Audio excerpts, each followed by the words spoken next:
Looks like a few more people are filtering in, but we can We obviously can get start off started. now, mate. We're going to get started. Okay, so a lot of you have seen my face before. Unfortunately, Vay is unable to make it tonight, but we just want to take a moment first of all, just introduce Nick. He's going to be heading off the professional player package from here onwards. He's our new project manager. He's very experienced, worked in Australian football for many years. We'll give him a few minutes just to introduce himself and give us a bit of a background on himself as well. Cheers, Ben. Thanks very much. And hello, everybody. And obviously, our special guest, Dylan, tonight, which I'll do a lead in a second. Yeah, thanks. 22 years involved in football here in coaching, but predominantly in the last 12 years as in the highest level in the W League. So I've been in the women's football game for a long time and played over in the UK teams like Blackpool and up in Barrow and things like that, sort of like third tier type players, and obviously moved up to Brisbane just recently from Adelaide to take this opportunity to come up here with Euro Football Star and obviously see all of you progress as far as we can see, and obviously use the insight of all our guests that we have on every month to try and pick their brain. And we've got a list of questions for Dylan, so that's pretty well about me. It's not about me tonight; it's about you lot getting the information from Dylan. So welcome, and I'm really looking forward to seeing you all on your future journeys. Yeah, perfect. And just a bit of housekeeping, guys. Obviously, try to keep your mics muted the whole time. And if you do have any questions throughout, feel free to just put them up in the chat during the meeting, and we can come back at the end and we will ask them to both Dylan and Nick, and we'll go from there. Fantastic. Cheers, are Ben. you online, Dylan? I believe I saw him in the meeting before. Hi, guys. I'm here. Perfect, mate. How are you? How are you? Sorry, man. I was trying to put my earpods in and they couldn't work. Sorry about that, gents. How are you guys going? Yeah, very good, mate. Very good. That's very, very good. Lovely to see you all on a beautiful Friday. Mate, and we appreciate your time tonight, mate, on a Friday night, and as everybody else's as well, because it's obviously, coming into Christmas as well, and we appreciate any opportunity we can, mate, to chat with someone like you and provide your experiences that you've had as well throughout your journey. It's a pleasure. Anything to do for football or soccer, around the world and, the Southern Hemisphere, striving for kids everywhere. It's an absolute pleasure, mate. Football's a passion of mine. It's in my blood with my grandfather and that. So I love to give back, and hopefully the kids can, find an easier pathway. Yeah. Beautiful. I'll give you the floor for a sec, Dylan. Just give us a minute just to talk about yourself before I go into a series of questions for you, mate. You won't need a buzzer. They're not hard. They should be all pretty straightforward for you, mate. So don't stress. Yeah, it's all good, mate. No problem. So tell me a bit about yourself, mate. And everybody else. Yeah, cool. So hi, everyone. My name is Dylan Lloyd Rees. Of course, I'm South African born. I've lived most of my life in 5 different countries, now resonating in Australia. I come from an extensive sports background, business background, sports background in terms of coaching, agent work. I've been involved in quite a lot of soccer stuff in my life through my grandfather and myself, and now I'm involved in dealing with a lot of entrepreneurs now within the realm of sports and business. So that's me.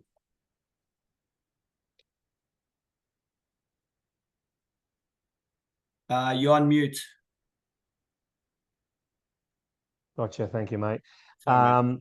That's to know you're all good. Thank you. What inspired you, mate, to pursue your career in professional football? And I guess realistically, how did you get started? So at a very young age, at the age of like 2 and 3, I, of course, was picking up a ball in the middle of Africa, South Africa. Had a passion for it. Inspired me would have to be my late grandfather, who played for Dundee United, Blackburn Rovers, Fulham. He captained South Africa. He was an inspiration in the Hall of Fame in Scotland.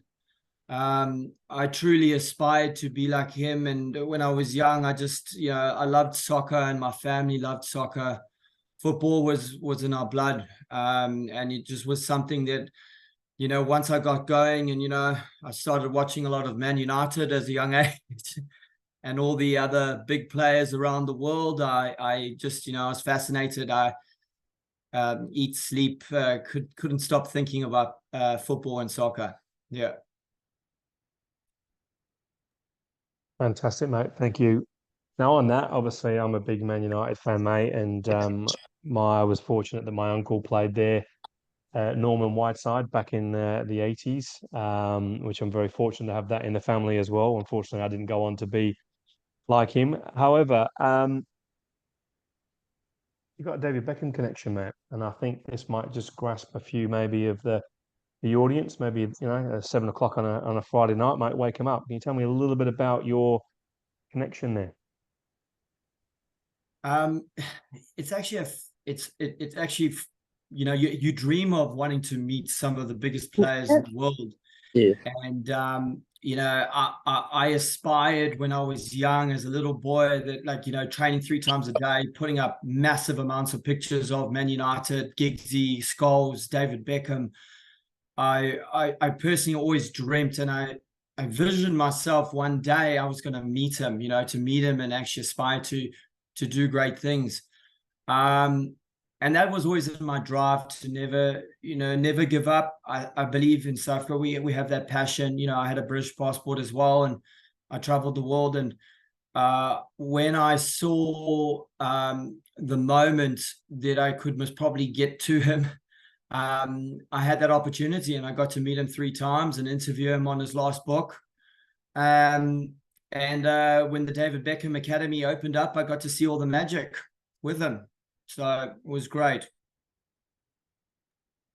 Fantastic, mate. And like you said, if you've watched a documentary, which I'm sure pretty well most people in this room have, if you haven't, probably need to, it's quite an amazing achievement. And you actually see a different side of him and realize that he is human, like the rest of us, and he has got vulnerabilities, and he had a skill set, which is fantastic, mate. Thank you for sharing that. And if you haven't watched the documentary, jump on and watch that for sure. Going forward, mate, what are the key differences you experienced, I guess, playing in England and obviously other countries? It's a great question. And if I could help and give knowledge to all the kids, and for them to inspire to think about it, like, times have changed so much. Going back many years ago, if we go back 10, 15, 18 years ago, how the Premier League has advanced, and it's always been the most advanced, and all the European leagues, it's a total different league compared to, you come from South Africa, Southern Hemisphere, you play in a 3rd or 2nd division, and you get to, like, playing over there. It's equivalent to that, like, it's so high up. And what I would say is, it's a challenge, but you just have to keep believing in yourself. I think that's the most important thing. Playing in Europe is tough. The grounds, the pressure.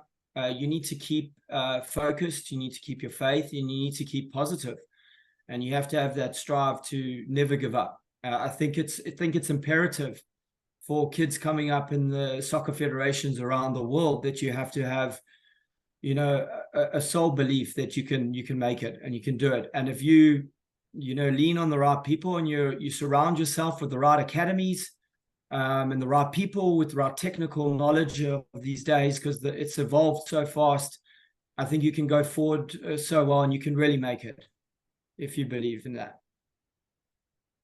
Well, it's a lot of mental work there as well, isn't there, across the board, especially when it's -2 or -3 degrees to try and get up to train as well.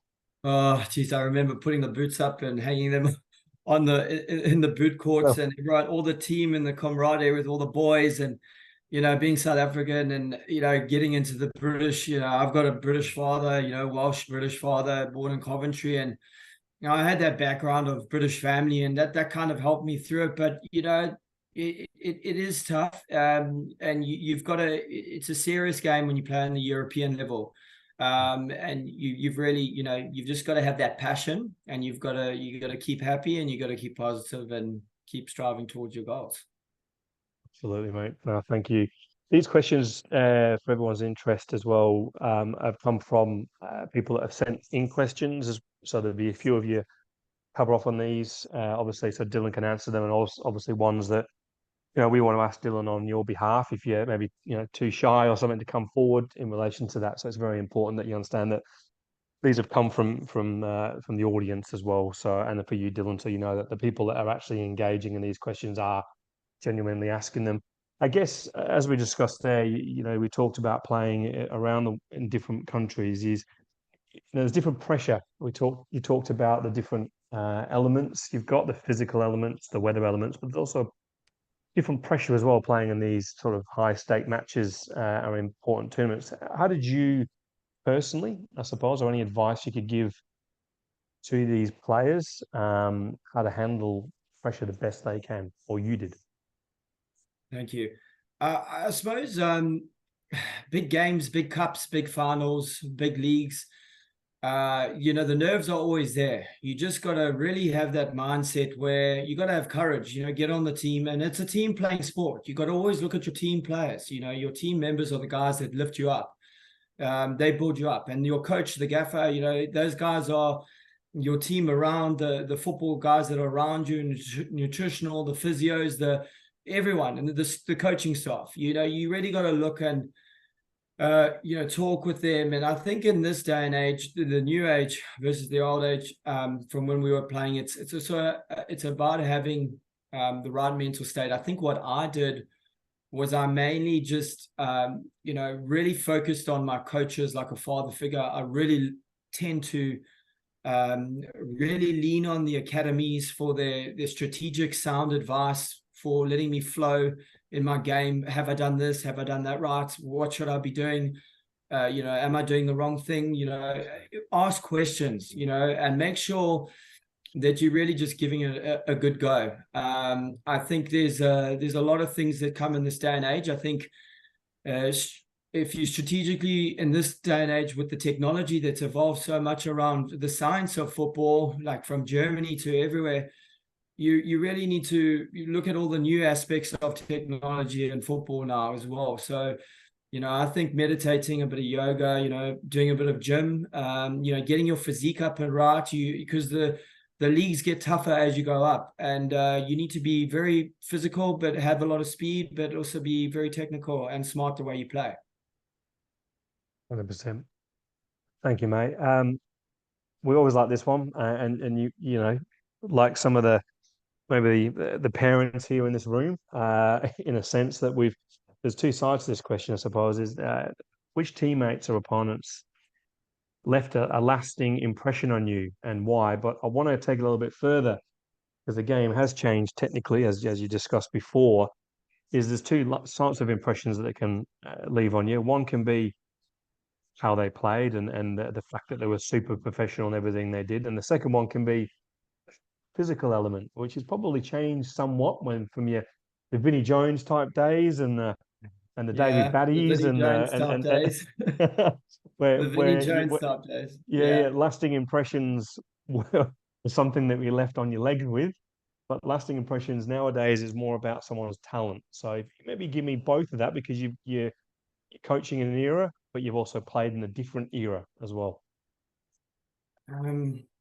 It's the coaching aspect, the era that I played in and all around Europe, Dubai, Australia, South Africa. It's when we were young, it was very tough in terms of the way the game ran. Now I think you can't get away with a lot of things. Let's call it the Vinnie Jones era.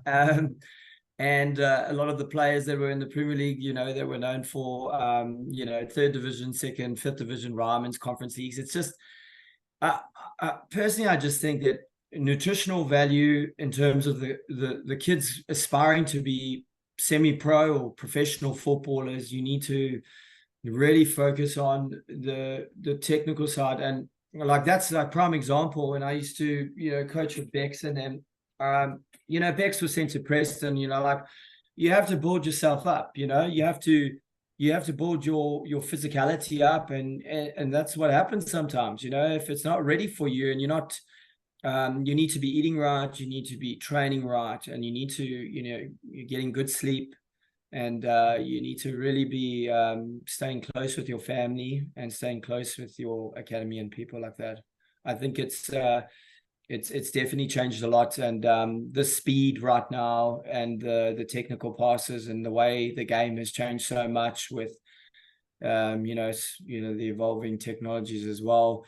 You just need to stay on track with all that, and try your best to keep a straight and narrow in your life as well. Absolutely. When you look at your playing there, you've obviously mentioned a couple of big names in the past, but who's one that really teammate, possibly, or even an opposition that really made your life difficult and left that impression, either in a way of made you feel silly, or you learned so much from that player as well. There's two elements of that. Sometimes people can think, oh, they were such a good player, I couldn't get near them, but you don't leave it at that. You learn from that experience. So if you got anyone that you can really say, wow, that was incredible to be on the pitch with, and I learned and developed myself because of that individual.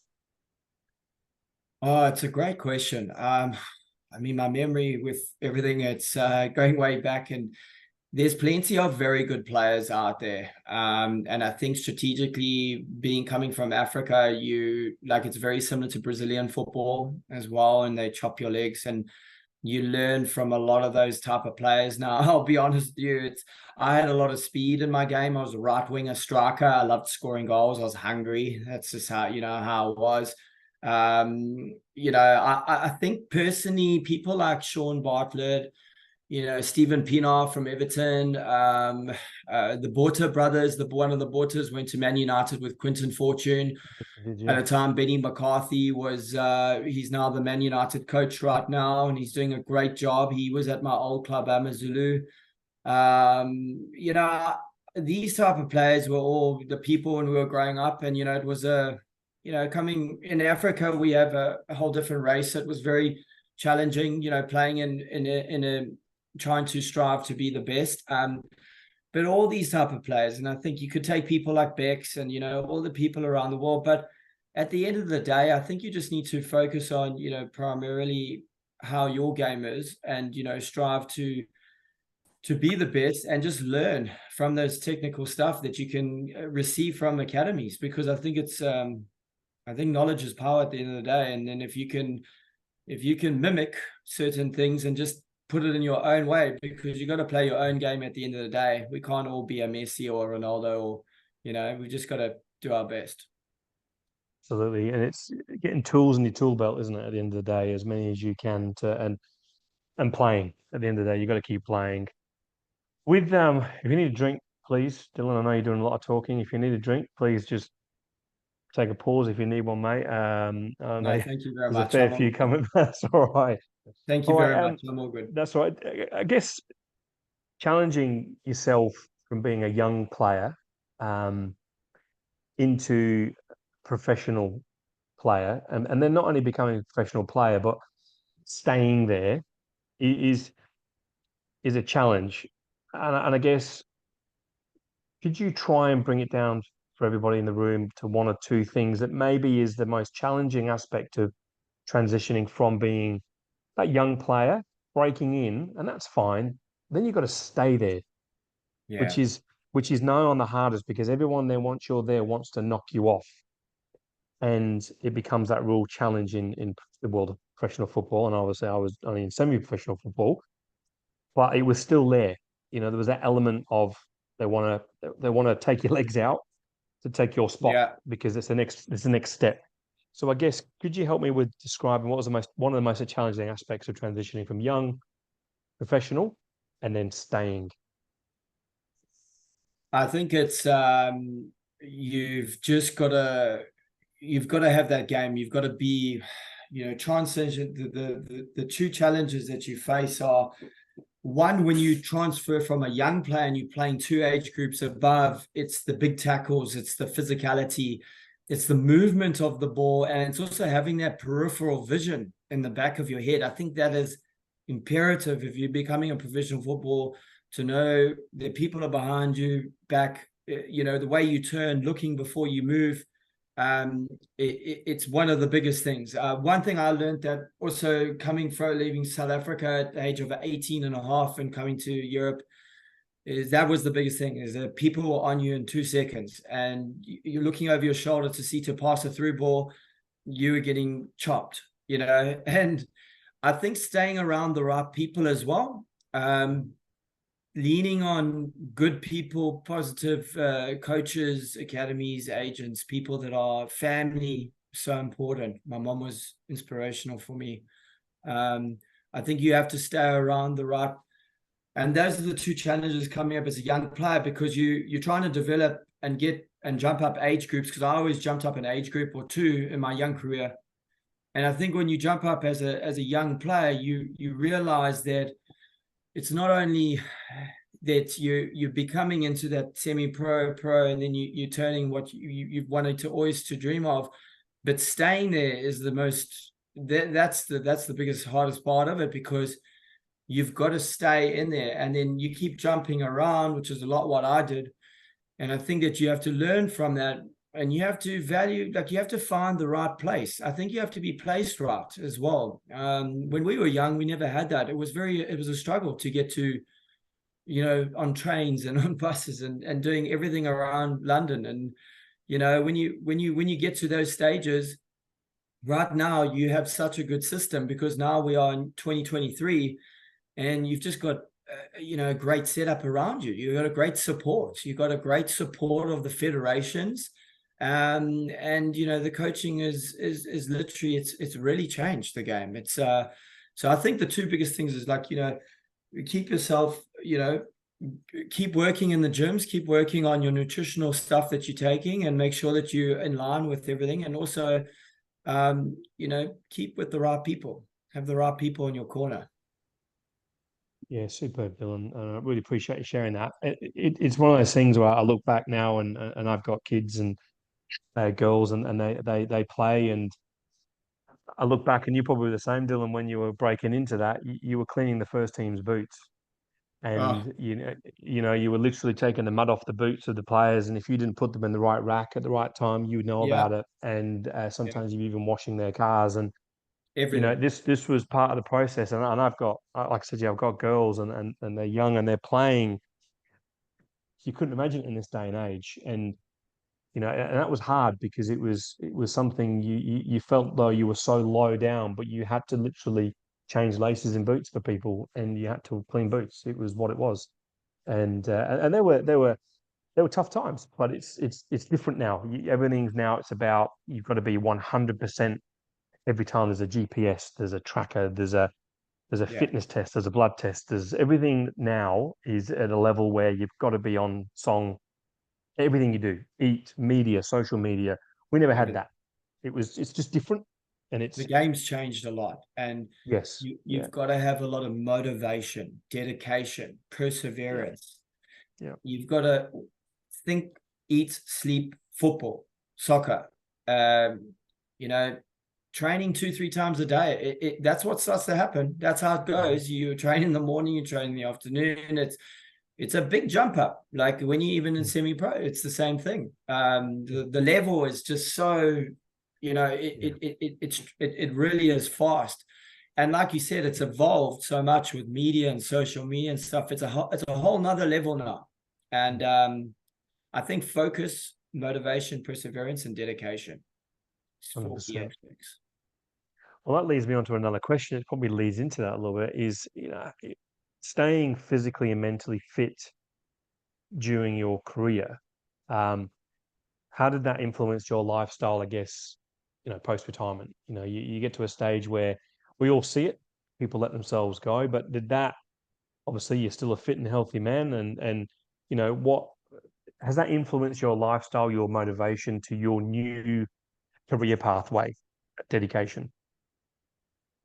Yeah, I think you've got to you've just got to stay really focused. You got to keep yourself going in the right way. Sorry about that. You've just got to keep pushing the limits. There's no, you've got to try and have no doubts in your mind. There's no negative and striving. Touch up about the question again. If you could just repeat it again. Sorry. Yeah, that's right. So I guess I'll break it down. So, like, how did you stay physically, mentally fit during your career, and then how did it influence your lifestyle post-retirement? Yeah, so mentally fit, I don't know, like I have ADHD in me, so I literally am a go-getter. I never stop. Once I do something, and I was very good at about 5 or 6 sports growing up, and obviously my passion with my grandfather, I wanted, he's my later agent, I wanted to just follow the dream of, trying to make it and be in that squad. But I think, mentally just having, that time out and having a balance, sleeping well, nutrition, being around your family, and having great support around you is what got me through it.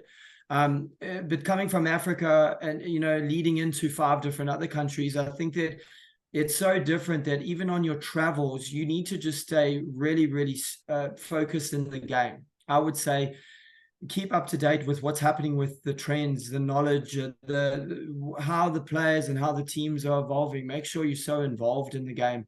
And that's what I was so passionate about, England and Man United, and, Terry Venables, the coach, was good friends with my grandfather. And, like all these type of people were surrounded. You've just got to stay, I think, just keep yourself in line with the right people, and it'll all come organically. It'll come.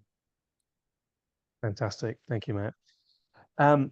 Obviously, going through any professional career, there's always setbacks, and those setbacks can be, personal. There can be a myriad of different things. But particularly a lot of young players, I always say when you're still in that sort of 10, 12, 14, you still made of magic and elastic bands, and you can still bounce around the place. But going through your career, you do get injuries, and particularly sometimes very difficult injuries that you've got to overcome them. And how did they impact you personally and your approach to the game in general? I mean, did you have any particular difficult injuries throughout your career? Probably the first part. Around the world, I was very, I'll say Cantona, I was very blessed and very lucky, touch wood, in terms of my injuries. I did have a small fraction. I would say to you, if you're fast and you've got speed and your tricks, and you've got some good stuff with the way you play your ball very smoothly, your ankles, have the right shin guards and stuff like that. I've literally, my ankle's gone out in 4 different countries. I think in South African champs with state level, I think my hip got torn out a little bit, but I managed to come back with a great team. Personally, I was actually pretty lucky throughout my career. No broken bones or anything like that. But I think when that does happen, it's not the end. Okay, so you got to keep, it's mindset. It's all about mindset, about never giving up. Keep believing in yourself, and you will heal. And with today's medical stuff that I know everything around Australia, and I talk to all the sports science and all the big guys that are involved in, I think most probably all the top sports in Australia. I talk closely with the new advances of technology, so you will get better and you will heal, and you'll get back on the field and you'll smash it. Well, you've got to believe in the system, don't you? You've got to believe in the doctors and technology. And arthroscopies years gone by were 6, 12 months out. Now that you're walking out the same day. It's incredible to think how technology has changed in the course of 15 years, 20 years. And I guess you've got to believe in that. And that's that mental side again that you brought back before, Dylan. It's about trusting the system and believing in yourself, and know that you can get on with the game and believe. So what changes have you personally observed in English football since your retirement? And I guess you now watch it from a different aspect. And what do you think those changes that you may are positive or negative for the sport? And I guess we'll cover on a couple of things. I'll sort of double edge this. we can talk about how the game's now played, the physicality, and I'm going to raise the big one, VAR. Well, I think we would have. I think a lot of us would have won a lot of games in our earlier careers and teen times if we had VAR. You know, in the Premier League, it's changed it's evolved so much. The pace of how, you know, when Lampard and Cole and, you know, now they're all managers now, the eras of, you know, way before me then, and all the other big players that played in those leagues, and, you know, third and second and first, it's still doing so great, but it's evolved so much in terms of the decisions. We watched the Ladies World Cup here with the Matildas doing so well, and it really lifted Australia. But I mean, you could see how well it was run in Australia, the systems of how they are doing it. Yes, VAR, I think it's a good thing, you know, because I think that it gives an opportunity on a fair trial for who actually wins the game and who goes forward. But definitely from my time, spending a lot of times with coaches, agents, friends of mine around the world that have played at every level. And personally, I think it's really gone in a great speed. I think that it's very fast, and the technical side of it, the passing game has definitely. I mean, of course, going back in the 90s, in the great 90 classics with all the big teams out there, you can definitely see there's a major shift with those 30, 40-yard young, like very good passes that I'm noticing. And I think that is the game. I've got a very good friend of mine who's buying an Italian club from Sydney, and his kid plays for Juventus in Italy. What I would say is, you know, the speed, the passing, just reading the game, being light speed. And I think that with great people around the world that are involved in the FA and, you know, all the other federations, they really have clocked it now. And it's you can definitely see there's a definite change with the way soccer has changed in even the last 20 years. Yeah, 100%. And it's still as enjoyable. I mean, it was good to see some classic matches on the weekend again, you know, with the Liverpool game and obviously with Arsenal at the last minute winners. And yeah, there are still those elements of games, and you tend to get lost a little bit with the technology. But on the weekend, it was just there, clear as day. And then you get the Man City whistle blow with the last ball played through, and there's uproar, and you know, but these are talking points that we used to have on a Monday morning, wasn't it? It was always them talking points that you'd have at the end of a week, and you say that was offside, that was onside, and it's just changed. But again, it is a results game, and I think that the key is managers and players, you know, win and lose their careers on bad decisions sometimes. So I guess, you know, it's changed for the better. It's just finding that balance. But it's good to hear from your end playing at that level the differences. I guess leading into that from there is, you know, being a pro player and training and diet and mental and everything that you do with your body, you've got your own personal life too. And this is what people tend to forget. And I sort of touched on that with the David Beckham documentary, that you see a different side to him, the humanity part. And you're the same in a sense. You know, you've got you're playing at the top level. You've got a situation where you're trying to balance that life, but how did you go about balancing that? You know, that day off, that weekend, the barbecue, the I'm going to miss out on another birthday, or you know, there's impacts. So how did you manage that yourself?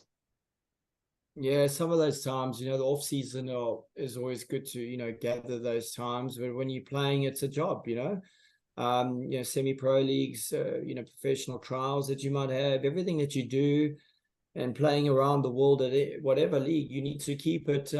When the good times, you know, you have your good times, and then, you know, when it's time to play, you talk with the gaffer, and you get down to what you have to do. Unfortunately, we were way before the years, you know, the Gazzas and the, you know, all the other players that came through, and you know, Man United had some, you know, Georgie Best, and you know, all the players that had their times. The times are different now for players. You know, it's like a total mental focus of putting 150% in, and if you just keep on that track, and on the off days, I would say sleep.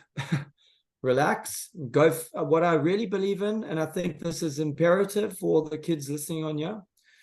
You know, the science behind football has changed so much. Ice baths and, you know, the breathing techniques, saunas, you know, getting into that, just making you, you know, after your gym session, have a sauna, get into the ice bath. If your body is sore and it's aching, this is the healing process. This is the future.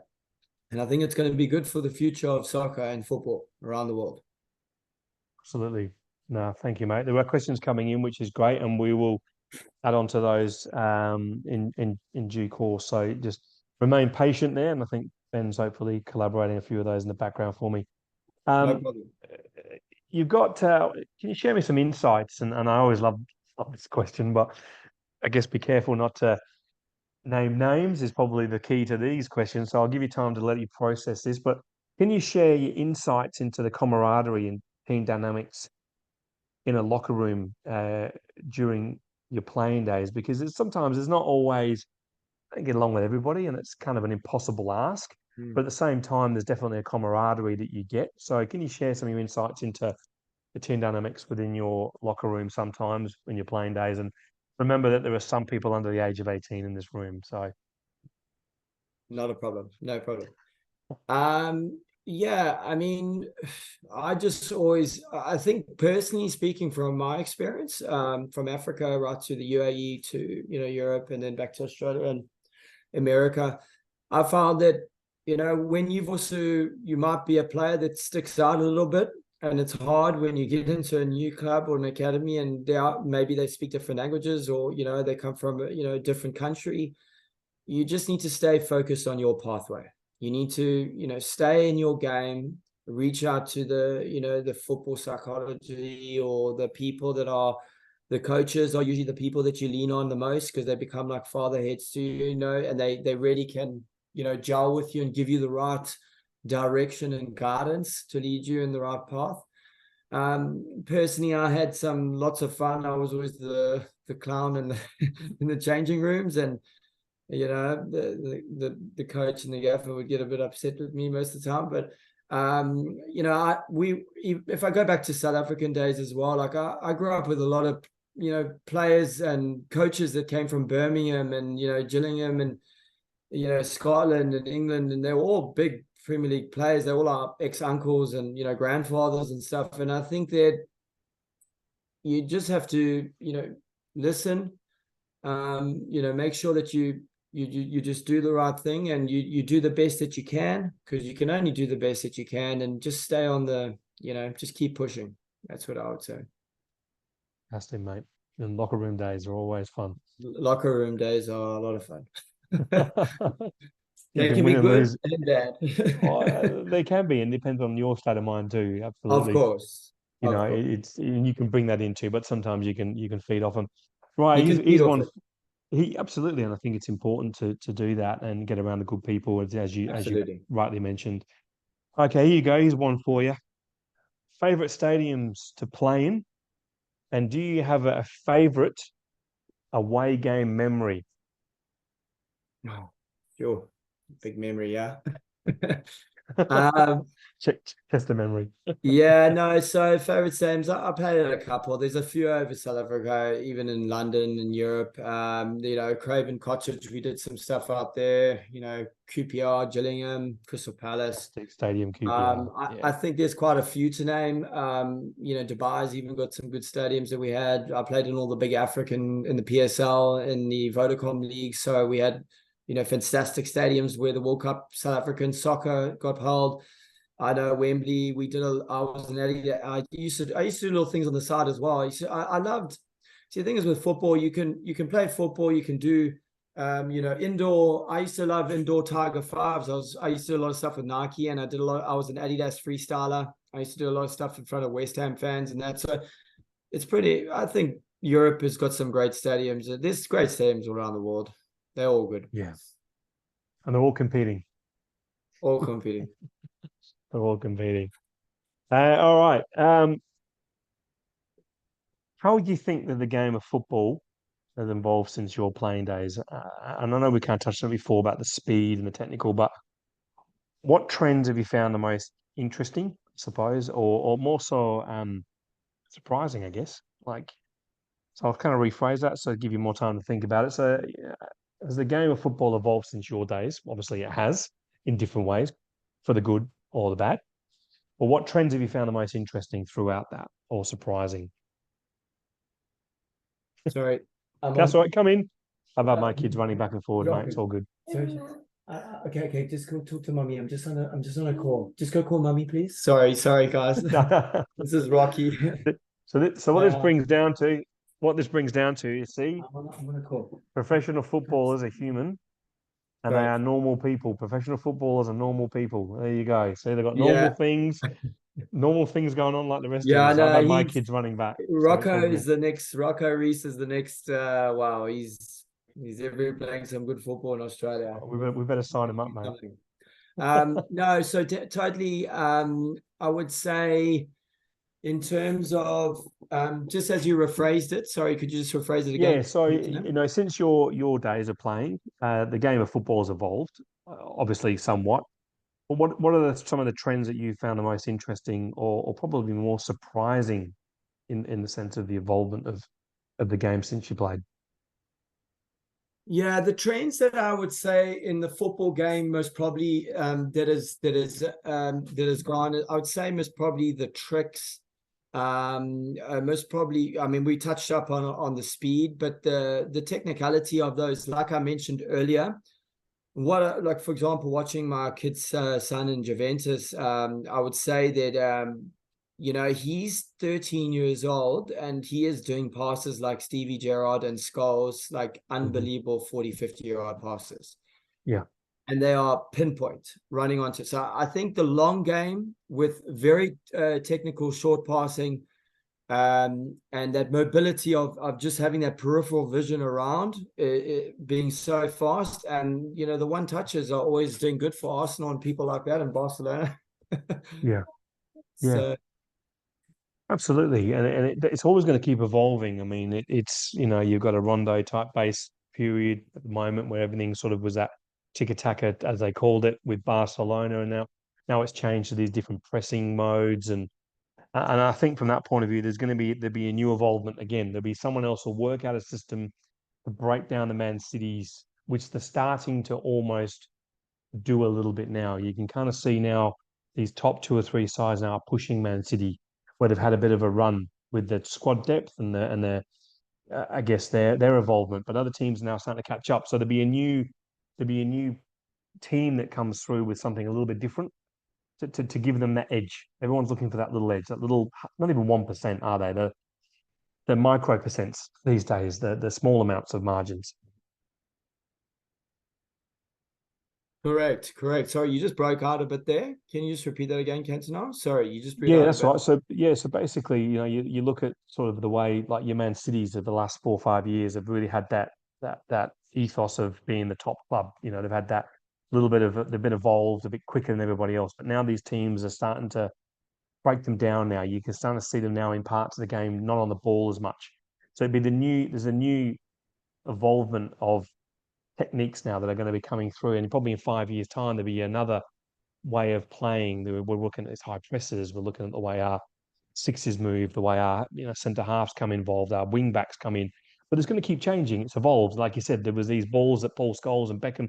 You don't see that, but the game's changed somewhat. It's going to change again. And in 10 years' time, we have this conversation. It'll be different again. It'll Absolutely. The movement of the yeah, ball at kids level. I remember watching kids at just Arsenal at move so quick. Fulham, and being 25 something. I was doing a coaching clinic. I was just looking at these kids going, wow, like their movements and the level, the seeing where the other players are, the little chip balls, the movements, the turns, all these little Messi, Ronaldo tricks they're doing.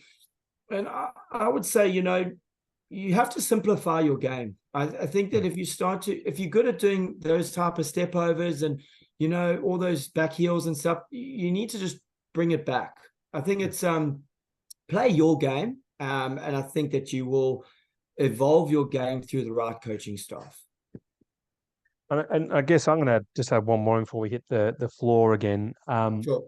Is, I've been in the women's game at a high level coaching now for close on 12 years.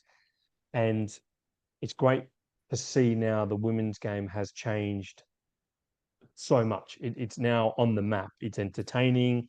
It's got the skill set. It's got the tactical element. And it's got the elements now of what the men's game's had for a long time. And for me personally, it's fantastic.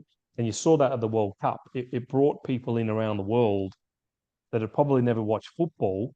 And the first chance they've had to watch it in Australian shores was a Women's World Cup. And it captured so many people because the skill set is there now in the female game, which is fantastic to see. So now it becomes a cross section to both boys and girls. And if Yeah. you think back when you were playing, the girls' game wasn't really there. No. Personally, like I was glued to the TV watching the soccer that just happened. And for aspiring girls out there, and how the game has changed completely, it's unbelievable what that World Cup did in Australia, because the level that everyone is playing, and that's that opposed to the guys and the girls. They I look at all the academies along Australia. I watch everyone how they're playing, and it's really fantastic to see how great the sport of football has. It's just becoming, it's just changing. It's evolving so fast, and we can't even keep up. So no, great stuff how it's all happened for the women's sports. And I know Australian governments and that are spending a lot into pumping soccer big time now in Australia and the A leagues, especially. 100%. I'm going to hand it over to you, Ben. Are you there, mate? You've got some questions that would have popped up. I've seen them coming through on the screen. We're going to limit time before he's going to go back to Rocco before he busts that door down to see his It's dad. all good, guys. He's got to sleep. He's got to do some crossing some balls tomorrow. In the back of a tire at the back of the house. He's got 10 minutes before his ball mastery session starts. So what we'll do, mate, is I'll let you lead in for this, and just be mindful we've got about 7 or 8 minutes, mate, before we wrap it up. Yeah, perfect. The first question we had come through was from Vichy, and this one was directed at Dylan. He said, during your career, have you had any setbacks? For example, letting go by a club, and what did you do to overcome it? Oh, yeah, that's a who was that? Mitch. Richie. Yeah, that's a great question. Yeah, plenty of times. I mean, listen, when you're aspiring, all you guys and all the kids and everyone on the call right now, you will go through a very emotional roller coaster in terms of when you feel like are you going to make it? Do you feel like you are going to make it? You don't ever have that that self-doubt. You can do what you can do, and just believe in yourself. I've had that personally. I've had coaches I didn't agree with some of the things that I did as a striker or right wing in South Africa and in the UAE leagues, and they didn't agree with certain things, and I'm a very dedicated, hardworking. I used to train 3 times a day when I was young, and I never stopped. And it's one of those things that you go through that don't let those setbacks get to you. Keep positive, keep your mind set, keep watching all the great football that you can see everywhere. If it's anywhere you can learn, watch it, and talk to your coaches. I think you need to lean on your academies, lean on your directors, the architects of football. You need to lean on those people, because they will be able to give you the guidance in order for you to go forward and make the right decisions with your family and your career. Yeah, perfect. The next question, we had 2 questions that were kind of similar, and you kind of touched on them in that recent answer. So they were asking, how many hours did you train when you were young? And what we can answer now is, what did those hours look like? Was it all just on the ball in terms of how many gym sessions and stuff like that? Well, like I said, growing up as a South African in SA, we have similar climates in Australia, and of course it's different to the Northern Hemisphere. So we train on the beaches. I would train, I'm a Zulu and Manning Rangers. We would train on the beaches. We would do beach fitness, and it was intense in the heat. Run 4 kilometers. I would try to do a lot of gym. I would eat correctly, and my training days would last about, like I said, I was doing about 2 to 3 trainings a day, with the clubs, with the academies, and on the weekends I'd privately do a training, and Sundays I would like to relax a bit and go from there. But usually Monday to Saturday was pretty jam-packed for me. Yeah, perfect. This next question came through from Manolo. He's asking, how do you improve your sprinting? So more specifically, you mentioned you were like a fast winger striker player. How did you work on like acceleration in those quick areas? Yeah, that's a great question. Talking about the old school times versus the new innovated stuff that we've got out right now. Well, fortunately for me, I used to walk on my toes. I had a bit of an issue. That's what I did, and I managed to pick up a lot of speed in my calves. I used to run sprints for my state and SAs, and I was very fast on the wing. I think depending on how you run, the academies look at the how flat your foot goes, and you have all the running techniques where they run behind you. I think what helped me a lot to get my legs up to the speed that they were when I hit 14, 15, 16, 17, and 18 is you've got all these appliances now, the ones where people run behind you, and you've got all the treadmills and all the new innovative stuff. But you can even use the natural stuff out at the parks and just down the road. I would recommend, if you want to get your legs going, to run for a whole 90 minutes. I would really recommend that you run on the beaches, and even tough sand and stuff. It really is. It's great for not just beach soccer, but I mean it will get you fitter than you think you are. Yeah, perfect. I guess if you can run fast on sand, you'll be cheering when you're on the grass. Yep. Next question we had come through, you kind of touched on this in terms of how often you trained. Orion was just asking, what was your daily routine, like for when you were in school as a player? Like, how did your day-to-day look like? Yeah, so I mean, I went to school thinking about football, and then lunch break still thinking about football. So my day-to-day routine, of course I do a morning training. Usually some of the academies around the world, we would even do swimming and beach training for in the water, so get those lungs going. And then the afternoon would be some technical crossing with some passing, and and then straight into a night training. And it evolves between 2 and 3 shifts. And then I was also playing a lot of first team soccer for my state school. We had a couple of people from Bayern Munich in our team, and a couple of good guys. And that was just a very hard trained method I went to a very good soccer school in South Africa. We had a lot of like Lucas Radebe from Leeds United used to come to our school quite a bit. Yeah. So that really helped as well. Yeah, wow. And 2 more final questions we've had come through where they're similar, but they're a little bit different questions. One was, how does a player improve on, like, if they're a midfielder, what are the main things they need to improve on? And the same question for a winger. Oh, gee, who asked that question? These questions are great.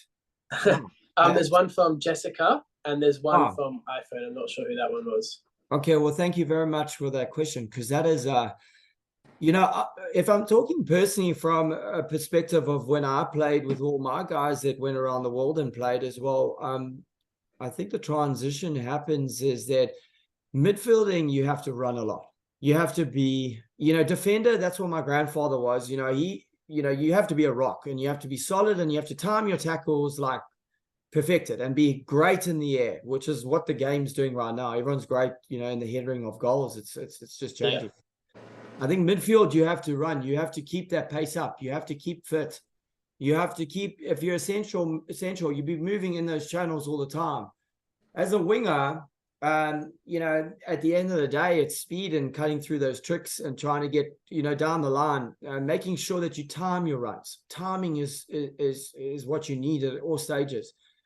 and feeding the balls and crossing the balls from the right wing to the left wing has to be pinpoint. But I think as a midfielder, you need to really and truly just know that you have to prepare that you should be doing a lot more running, and because you're going to be all over the pitch. And another good one is actually you get your defense game good, because that's most probably one of the biggest things that's coming into the future right now is your defense game. And I'm seeing it with all the young players around Australia right now, is that even the young kids, that their defending is fantastic. I mean, just time your tackles and make sure you don't get hurt. It's the main thing. Perfect. We just actually had one more come through. This will be the last question of the day from Liam Williams. And he's asked, as a fast striker, would you prefer to drop in and link up the play, or more so make forward runs in behind and into free space? Wow, what a good question. So Gonna yell at you. can you yeah. Yeah, no, of course. My players, I'd always just, no, that's a great, could you just repeat it again? Because it's actually, it's a great question. As a fast striker, would you prefer to drop in and link up the play, or make forward runs to free space? Yeah. Well, like I said, I'd always have like some Smarties or something at halftime to get my ADHD going. That's one of the things. I was such a hard worker on the pitch. And I think if you talk about Beckham in these days, he just trained and worked so hard without any noise around him. He just kept going. The perseverance of just never giving up. I think me personally, I did a bit of both. It's a bit of a 50-50. Dropping in behind because I'd like to most probably feed the other striker and most probably shoot from outside the box. But I was always good at reading the plays once I transformed from a right winger to a striker, because I felt like I was very good at running down the line with my speed and finding the gaps. I think that was I think you just got to always find those gaps. And it's timing the most imperative thing as a striker is actually timing your run so you don't have the offside trap get you all the time. And in this day and age, you got to be sharp with that. Yeah, perfect. Do you have anything to add, Nick? No, I just wanted to, obviously going to wrap up now. It's just coming up to the hour. You can rest easy now, Dylan. It's all done, mate. Yeah. But I just wanted to say, I've really enjoyed it. Thank you very much. Just on behalf of the group who have sent in those questions, and on behalf of obviously of ourselves at Euro Football Star, I just want to thank you for your time away from your family tonight. Okay. Happy to be here. We really appreciate that, and not only that too, to all these young players and parents who are here tonight, we want to thank you as well for supporting us and obviously, learning hopefully something today from Dylan, and we wish him and his family, and I wish everybody else, because we'll see you in the new turn of the new year, a Merry Christmas and a Happy New Year. And we want to say, mate, thank you so much, and we wish you well in your expansion, and I'm sure we will see more of you, and we look forward to having you back on soon, mate. So thanks, no mate. problem. Thank you very much, and all the best, so much, guys. All the best. Good luck. Thank you. Cheers. All the best, mate. Bye. Thank you. Bye-bye. Bye, everyone.